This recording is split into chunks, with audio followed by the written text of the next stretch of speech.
Et on laisse la place à Bruno Molo avec Chronica.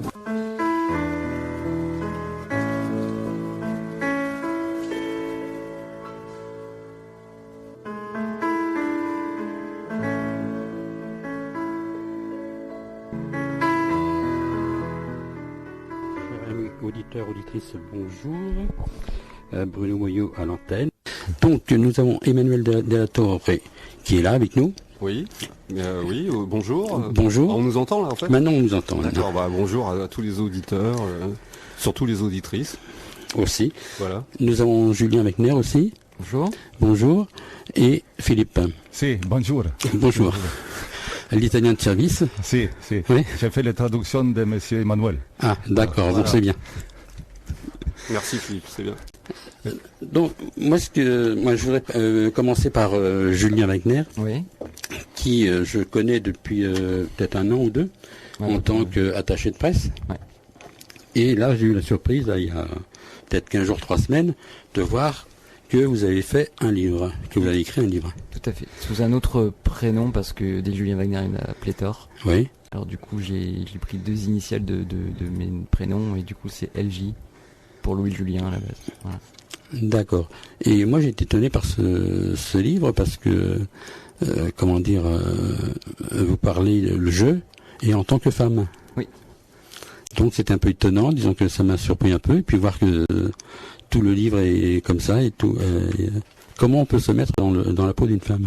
Je sais pas, là ça me paraissait, vu que c'était une histoire d'amour, on va dire, un peu tragique, il me paraissait plus simple d'écrire avec une narratrice plutôt qu'un narrateur. Puisque à la base c'est une femme qui est libre, indépendante, qui affirme très haut et fort cette liberté, et elle rencontre un garçon qui va la déstabiliser, il va la faire sombrer petit à petit. Ça me paraissait plus littéraire que l'inverse, parce qu'un homme, on aurait dit c'est un coureur, et puis voilà quoi, il se range, alors que là ça me paraissait plus intéressant que ce soit sous la voix d'une femme en tout cas. Mais pour faire ça, il faut faire des recherches, non? Pas spécialement. Non. Faut observer un peu. Oui, observer aussi, mais disons que les femmes qui ont lu le livre, qu'est-ce qu'elles en pensent? Pour l'instant, les retours féminins que j'ai eus, c'est qu'elles se sont pas mal retrouvées dans ce personnage. Dans le personnage? Oui. Et dans l'histoire? Alors dans l'histoire, vaut mieux pas qu'elle s'y retrouve, parce que l'histoire est un peu retorse, on va dire. Donc vaut mieux pas qu'elle vive ça, mais même si en même temps ça traite de la perversion narcissique, et beaucoup de femmes ont subi ça. Donc je pense qu'elles peuvent s'y retrouver quand même. D'accord. Et je voudrais savoir pour le fil conducteur du livre. Pour commencer, c'est quand même difficile. Moi, j'ai toujours imaginé essayer d'écrire quelque chose, et j'ai pas le mouvement, disons. Le mouvement? Le mouvement pour commencer à écrire et puis savoir où je vais aller. Ah. Comment on fait? Moi, je n'écris que quand je connais la fin. Ah. Voilà. Si j'ai pas tout déroulé, en tout cas au moins, d'aller d'un point A à un point Z, on va dire. Si j'ai pas ce point Z à atteindre, je commence pas à écrire. Donc il faut vraiment que j'ai tout déroulé dans la tête pour pouvoir m'y mettre, sinon je bouge pas. Et combien de temps a duré cet accouchement? Et alors c'est très étonnant, parce que j'ai vraiment une amnésie totale de cette création.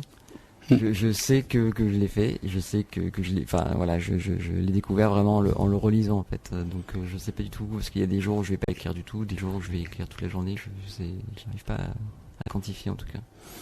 Et il y a bien un début, non? Ou le jour où le premier mot? Non, j'ai vraiment une amnésie totale de. Non. Bon, c'est peut-être un bon signe. Et c'est pour ça, pour tout ce que j'écris, à chaque fois que j'écris de la fiction, j'ai une sorte de blackout sur ce moment de début en tout cas. Voilà. Et je découvre effectivement à chaque fois le roman quand je le relis. Ah ouais, c'est bien ça. Je me surprends moi-même. Ouais, ça c'est En cool. fait, il peut dire que ça commence quand il achète la feuille où il va mettre le premier mot. Je pense que ça doit être ça. Peut-être, oui. Et pareil, j'écris pas non plus sans avoir la première phrase. C'est-à-dire? Il faut que j'ai la première phrase pour pouvoir. Pour pouvoir démarrer. Non, mais que cette première phrase sonne juste. Et je peux passer plus de temps, on va dire, à écrire une première phrase que le reste. Ah oui, ça je comprends très bien. D'accord. C'est... oui. Il faut la trouver alors. Oui. C'est le plus dur. Oui. Et au niveau du livre, comment ça a été fait volontaire qu'il sorte maintenant pour l'été ou Alors à la base, il devait sortir le 7 avril. Bon, les événements ont fait que il a été un petit peu décalé. Ouais. D'accord. Et il y a des retombées, quelque chose là actuellement, ou c'est en stand-by à cause justement du Covid? Non, pour l'instant j'ai de bons retours. Après, c'est vrai que c'est un peu compliqué parce qu'il y a une sorte de nouvelle rentrée littéraire qui s'est faite en juin, parce que tous les mastodontes devaient sortir en mars-avril, et du coup tout le monde est sorti début juin, donc c'est vrai qu'on l'a décalé un petit peu vers la fin juin pour essayer de se distinguer un petit peu. Après, c'est le jeu. On espère que de plus en plus de librairies vont le prendre et qu'il y ait de plus en plus aussi d'écho. Et peut-être ça prend le mouvement des autres livres et puis ça va être englobé dedans et puis tout le monde va acheter, non? Ouais, j'espère. En tout cas, c'est vrai que c'est une lecture d'été. Enfin, je sais pas, je trouve qu'il peut aller bien pour l'été. Moi, je sais que disons que j'ai débuté, je suis à la page 70, je crois, par là, et j'ai trouvé que ça se lisait très bien. Disons que on a envie de toujours continuer. Oui, c'est assez vite. Parce que j'ai eu, en tout cas, comme premier retour, les gens ont envie de savoir assez rapidement ce qui se passe, parce que ça commence comme une sorte de comédie et ça finit de plus en plus vers le thriller et à un moment donné il y a même un moment pièce de théâtre. Bon j'en suis pas là, mais disons que ça fait drôle, disons, de voir comment se déroule justement tout le début là. Parce que moi tout à l'heure on en a parlé, là j'étais un peu étonné sur comment on appelle ça, la principale concernée là, Chloé. Oui. J'étais étonné par ses origines, alors que je me suis trompé. Oui. Après c'est le but aussi de j'aime pas trop décrire les personnages, mais j'aime bien que les personnes se les imaginent, se les procurent, Oui, c'est ce que j'ai fait d'ailleurs. Voilà, et du coup c'est très bien. Oui, j'essaye. Je fais mes débuts en critique littéraire. Il y a un début à tout. Qu'est-ce qu'on peut dire d'autre sur le livre? Déjà son titre. Son titre, c'est vrai. Ah oui. Qui est, Gangrène. Gangrène, une histoire d'amour, et qui est aux éditions des Souffles littéraires, qui est une toute nouvelle maison d'édition qui a été créée par la Société littéraire de la Poste. Ah, la Poste fait des livres aussi? Oui, il se lance aussi dans l'édition. Bon, c'est bien, mais il faudrait qu'on s'associe à eux pour faire des émissions avec la radio. Comme ça, toutes les semaines, on aurait une émission littéraire dans Chronica ou. Surtout qu'en fait, là, on est 5 auteurs qui avons débuté avec eux en juin. Là. Ah, c'est tout récent alors. Ouais. Et il y en aura 4 autres en octobre, parce que j'ai compris, septembre, octobre. Mais ce qu'il y a, c'est que vous êtes vraiment choisi aussi, on n'y va pas comme ça. Ah oui, non, ils ont fait un appel à texte et on a envoyé nos textes et voilà. Je sais pas combien ils en ont reçu, plusieurs centaines, et on a été choisis. D'accord, bon, c'est super. Preuve de qualité, donc voilà. Oui. Déjà. C'est bien, il faut poursuivre alors. Oui. Et il y a quelque chose d'autre, en prévision, un autre livre, non? Alors, la même maison d'édition, en décembre, il y aura une pièce de théâtre que j'ai écrite aussi, qui va sortir. Et là, je suis sur une trilogie young adulte de science-fiction. Et là, j'ai écrit le premier tome qui est assez conséquent, il fait à peu près 600 pages, et je vais attaquer cet été la suite, si tout va bien. Oh. Wow. Moi, je voudrais revenir un petit peu, pas sur l'auteur, mais sur le fait que vous soyez attaché de presse. Alors à la base, je suis journaliste. Journaliste, d'accord. Et j'ai monté il y a 3 ans une société de relations presse pour le spectacle vivant, parce que je suis passionné par le théâtre. Je fais du théâtre aussi à côté. Et voilà, c'est qui s'appelle Hopfrog Entertainment, et on travaille beaucoup avec le théâtre de la Contrescarpe et aussi au Funambule Montmartre. Et prochainement au Lucernaire aussi, avec une pièce qui va être à la rentrée Cabaret Louise.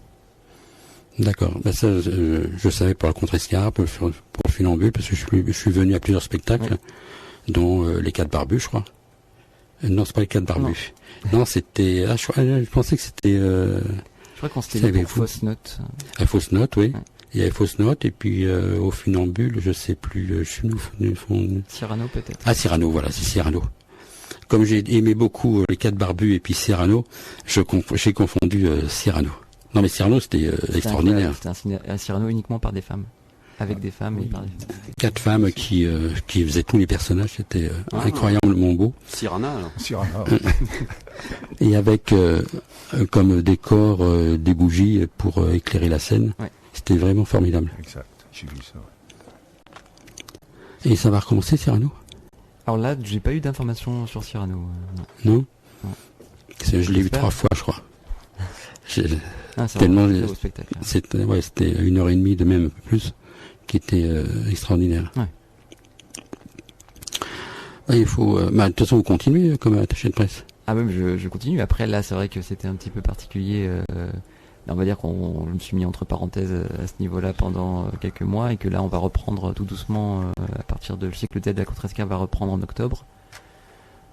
Pour l'instant avec 2 spectacles dont je suis sûr, un sur Jeanne d'Arc et un sur Proust. Et au Funambule Montmartre, il y aura aussi normalement 1 ou 2 spectacles. D'accord, bon, c'est tout un bon programme. Oui. Emmanuel, on parle un peu de toi? Oui, mais très intéressant. Moi, j'ai été tout ouïe. Oui. Tu peux poser des questions Tout aussi. ouïe. Bah oui. Ça, oui, c'est pas les questions qui peuvent. Et là, le visuel du livre.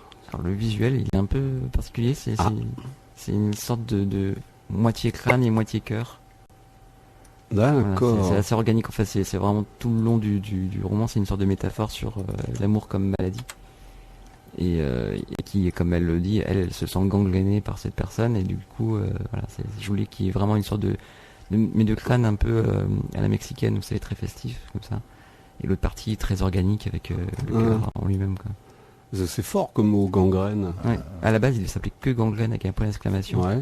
On a un peu adouci en mettant une histoire d'amour d'à côté pour pas faire trop peur non plus. Ça, c'est l'éditeur. Oui, un petit peu. Mais en plus, moi qui fais des chansons, quand j'entends gangrène, en fait, je me dis, ça sonne. J'aime beaucoup ce mot. Ouais, ouais, bon, après, ouais. il renvoie à quelque chose d'horrible, mais le mot en lui-même est joli. Oui, c'est sûr. Oui. Il y a des moments où on peut avoir plusieurs chemins possibles. Et qu'est-ce qui fait qu'on en prend un plutôt qu'un autre bon. Et des fois, on est surpris soi-même. Hein. Voilà. C'est vrai, il y a plein de fois où je me suis dit, tiens, je vais aller par là, et finalement, bizarrement, c'est les personnages qui choisissent d'aller ailleurs. Quoi. Alors, est-ce que c'est pas justement effectivement, l'histoire elle-même qui te guide, plutôt toi qui...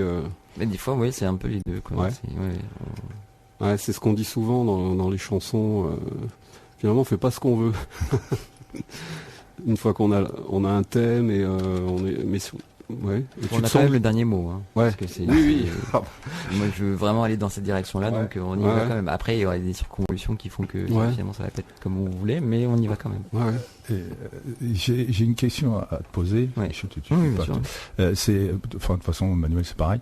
Quand on écrit quelque chose, est-ce qu'on se garde ça pour soi ou est-ce qu'on met la famille à contribution pour voir s'il n'y a pas quelque chose à changer à un moment ou adoucir un peu certains mots ou des choses comme ça? Avant de faire relire, j'écris tout d'abord. Et c'est seulement une fois que j'ai lu, réécrit, relu, que je veux bien qu'il y ait une tierce personne qui regarde. Mais quelqu'un de proche ou vraiment un ami plutôt que la famille ou... Oui, c'est pas la famille, c'est plutôt des amis, oui. Ah, d'accord. En tout cas, oui, c'est Stephen King qui disait qu'il fallait avoir un lecteur privilégié. Et lui, c'est son épouse et elle est intraitable avec lui. Enfin, lui, elle rature, elle déchire, etc. Et oui, il faut trouver ce genre de personne qui vous ménage pas forcément et qui va pas vous brosser dans le sens du poil pour vous faire évoluer. Effectivement, il y a toujours un petit peu de critique positive. Oui, ouais. Bien sûr, quand même. Comme moi avec les basses, quoi. C'est pareil. Voilà. Exactement. Ouais. Oui, non, mais c'est pareil. Moi, je ressens très bien ce que tu dis. C'est et quand tu es amené à parler de la ça m'arrive hein, même dans le cas d'émissions de radio, de fabrication de chansons, souvent pas souvent, faut pas exagérer, j'en ai pas fait non plus des milliards d'émissions, mais en fait, je trouve que cette personne privilégiée, quand on la connaît, en plus, on est capable de décoder ce qu'elle dit ou ce qu'elle dit pas. Des fois d'ailleurs, parce que je sais pas, quand on dit toutes les vérités sont pas bonnes à dire, mais c'est vrai que et la personne, quand on la connaît, on sait très bien sur une attitude, une façon d'aborder, elle a pas besoin de parler. On se dit oulala, là, il faut peut-être que je revoie cette partie-là, non? Il y a des silences évocateurs. Oui. Voilà, ouais, bien résumé. Silence évocateur. Ou dis donc là, t'es sûr l'autre fois ce que j'avais entendu, c'était pas mieux, non? Ah ouais, bon, ça effectivement, j'aurais peut-être pas dû retoucher. Ou ouais, c'est. Mais on a besoin. Enfin, moi je sais. Ouais. Et c'est important, savoir à qui on fait lire, on fait écouter, hein, pour une chanson. Mais pas trop de monde non plus, ça je suis d'accord. Parce que sinon on se perd et et puis les goûts et les couleurs, voilà, c'est. Mais j'aime bien cette formule, vraiment savoir un lecteur privilégié, c'est bien ça. Ouais. C'est funky, ouais. Ah, ça je savais pas, moi. Il a fait tout un livre sur l'écriture, justement, il délivrait un petit peu ses secrets de fabrication de ses livres. Et quels sont les moments, t'as des moments privilégiés pour écrire? Ou tu peux écrire à n'importe quel moment de la journée, la nuit, n'importe quand. J'ai pas une routine particulière. Il y a certains qui se lèvent à 5h du matin, qui ont besoin de l'aurore, etc. Non, j'ai pas eu.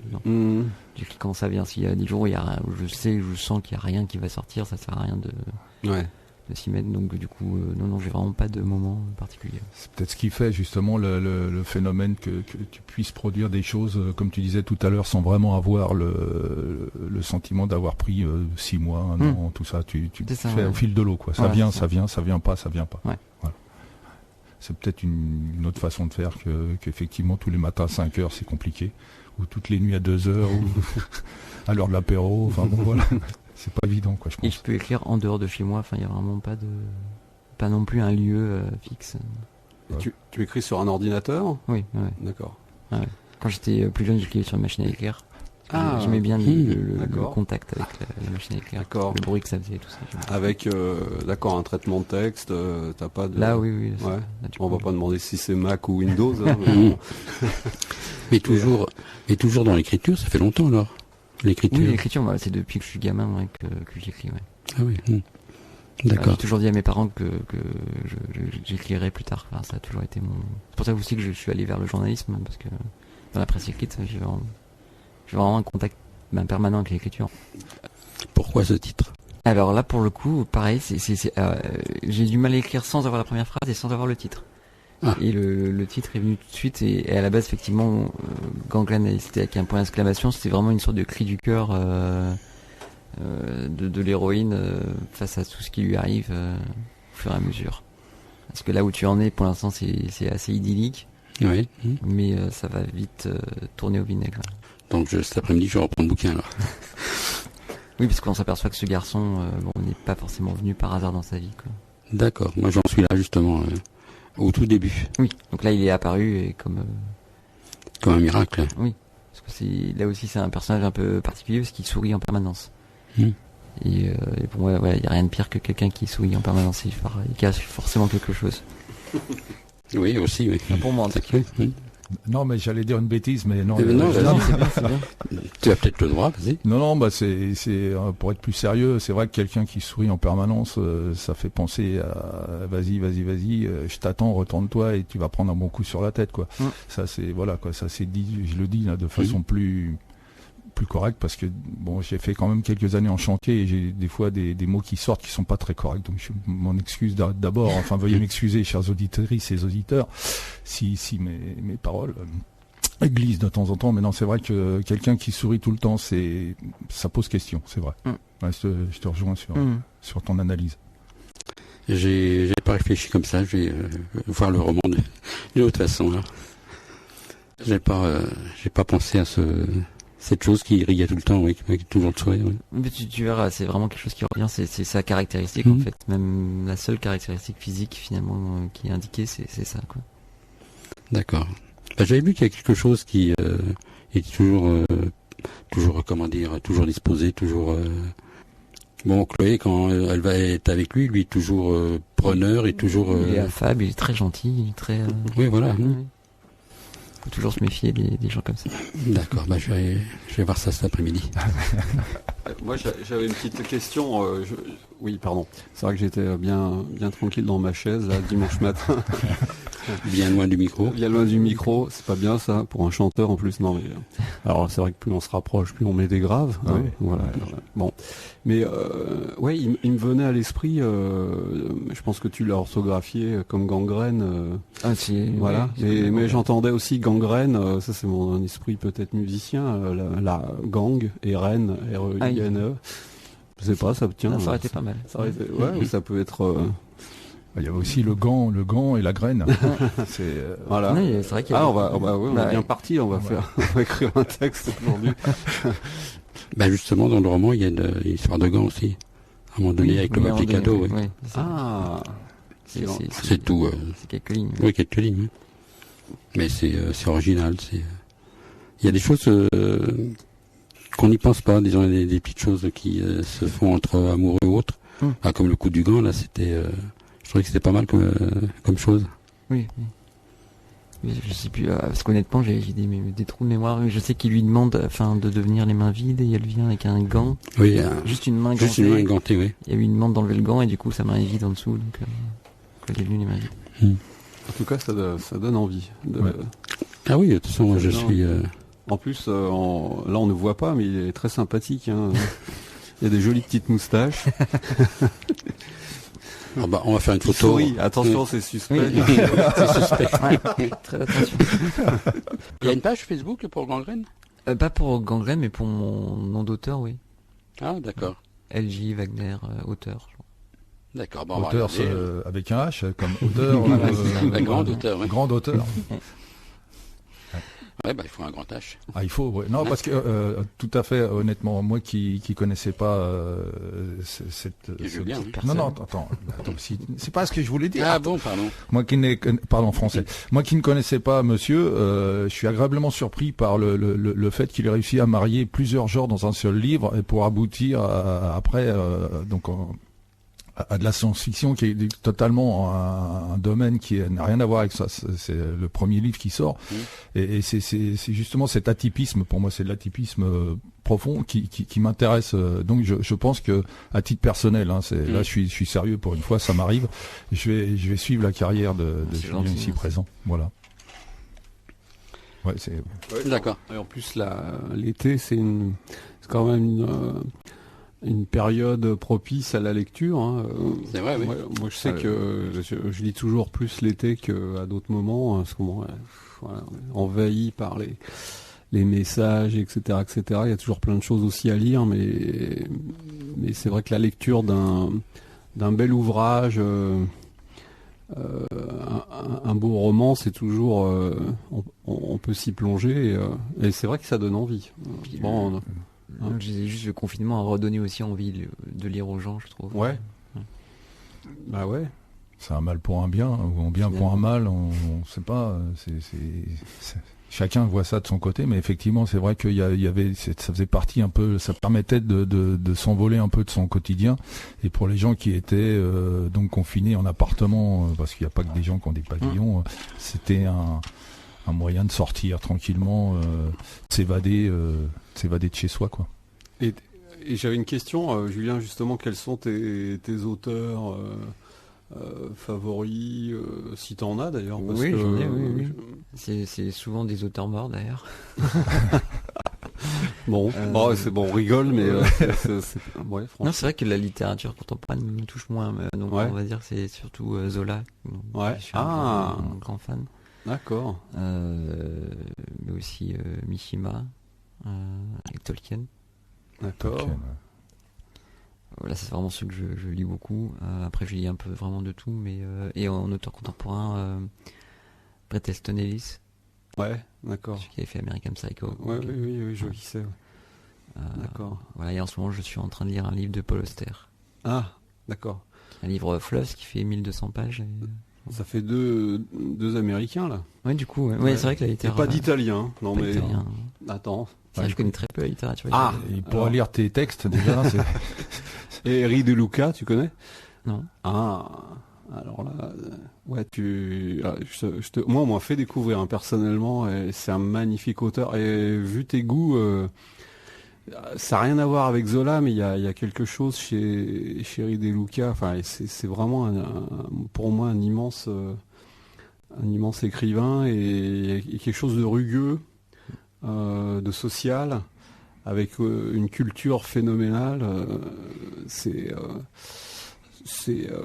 Moi j'en ai lu beaucoup d'ouvrages de Henri De Luca et c'est intéressant, mais c'est rugueux. Hein,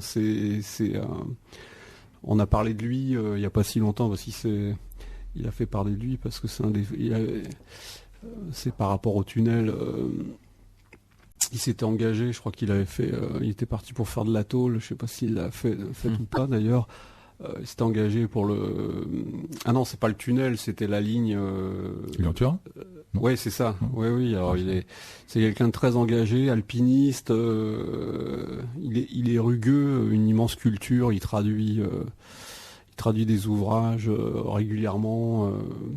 C'est. J'ai découvert. Ouais. Ah ouais. Merci. Non mais je te dis ça comme ça parce qu'on est dans une émission italienne. Ah, mais mais justement, ouais. après, c'est vrai que comme accrocher. tout, faut accrocher, ouais. Ouais, parce que. Donc on reparle un peu de Julien. Julien, Surtout, oui. ton titre Intéressant. Gangrène. Bon, j'ai une histoire d'amour, ouais. Ouais. Donc acheter de toute urgence Qu'on peut- pour passer les voilà, vacances. il faut commander auprès de sa librairie préférée ou alors sur internet. Exactement. De toute façon, je mettrai tous les liens qu'il faut sur le site d'Aligre. Pas trop cher. Ah. Tu sais le prix? Oui, c'est 16 €, je crois. Oh, bah, ça va. Donc c'est Oui. faisable. Oui.